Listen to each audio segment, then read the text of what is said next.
Welcome back, America. We're here with our friend Mollie Hemingway, the Federalist editor-in-chief, senior journalism fellow, Hillsdale College.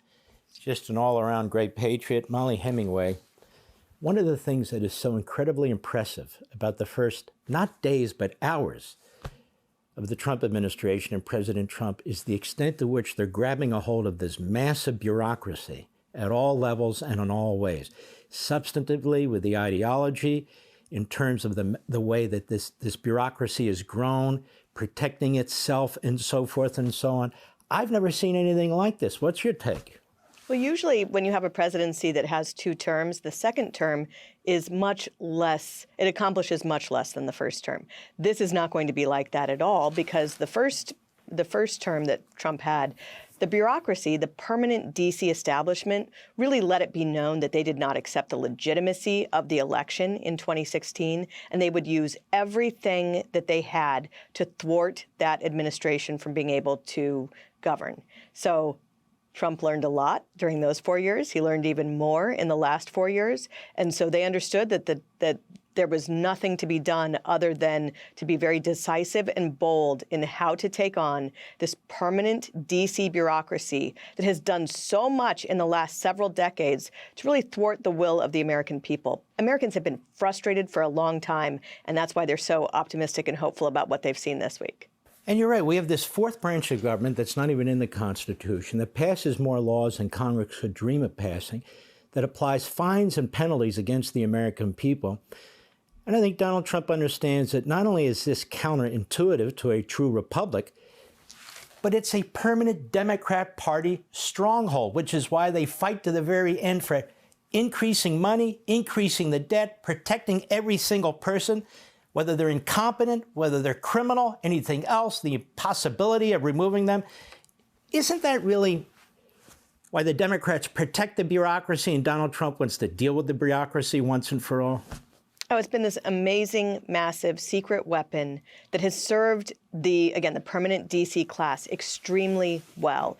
Things have gone very well for federal employees and other people who feed off of out of the trough of the federal government. It just hasn't gone well for the rest of the country. They have seen this constitutional government slip away into this unaccountable fourth branch of government that there is that we were told there's very little that you can do to fight it. This is really, by the way, a big problem with Congress, the Article I branch, which should be so dominant in our federal system. And they willingly gave away all this power to all these different federal agencies who, as you note, are judge, jury, and executioner. When you look at how the economic system that we used to have, where people could just have a dream and make it happen, and how much that's been stifled in recent decades, that's the administrative state. That's the bureaucracy. That's all the rules and regulations, which, again, serve our elites very well, keep other people out of the economic system, or keep the elites being able to collect so much money while burdening our middle and lower classes with so many rules and regulations.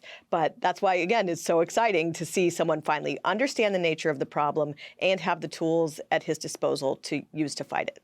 And as you point out, isn't this another way to empower the American people? I mean, if you're a farmer in Nebraska, or whatever you are, if you're a surgeon in New York City, you have no idea what these government agencies are doing, what they're passing, the fines they're putting in place. And you wake up one day and you find out, wait a minute, I can't use that fertilizer. Wait a minute, this insurance law has been changed. Wait a minute, I have to buy an EV tractor. I've got to do all these things. This is not the way it's supposed to work. So you're empowering the people again, right? You're supporting representative government. And isn't that the way Trump thinks, period? I mean, on the border. The whole point about an open border is to reshape America, to change our culture, to change the electorate, to accommodate who? The politicians and the bureaucrats. It seems to me Donald Trump instinctively knows these things, right? Well, when you look at what really led to Donald Trump's victory in 2016, it was this frustration with how D.C. had handled all sorts of major problems, whether it was foreign policy or the economy or the border. People had said repeatedly, consistently, that they wanted to be a nation, a sovereign nation with borders. They wanted to have rule of law at the border. And time again, people in both political parties worked to make sure that they couldn't have that. And we saw actually good movement on that in the first Trump term. We also saw saw what happens when someone wants an open border. The fact that Donald Trump, through executive orders, was able to make so many changes that first day shows how willful the opening of the border was in the Biden administration. We'll be right back. Hi, everyone. I'm Brian Kilmeade. I want you to do me a favor. I want you to click to subscribe to the Fox News YouTube page. This is the only way that I know for sure that you're not going to miss any great commentary, any great news bites, any great interviews coming your way on Fox. You can get it all here on YouTube. So subscribe right now.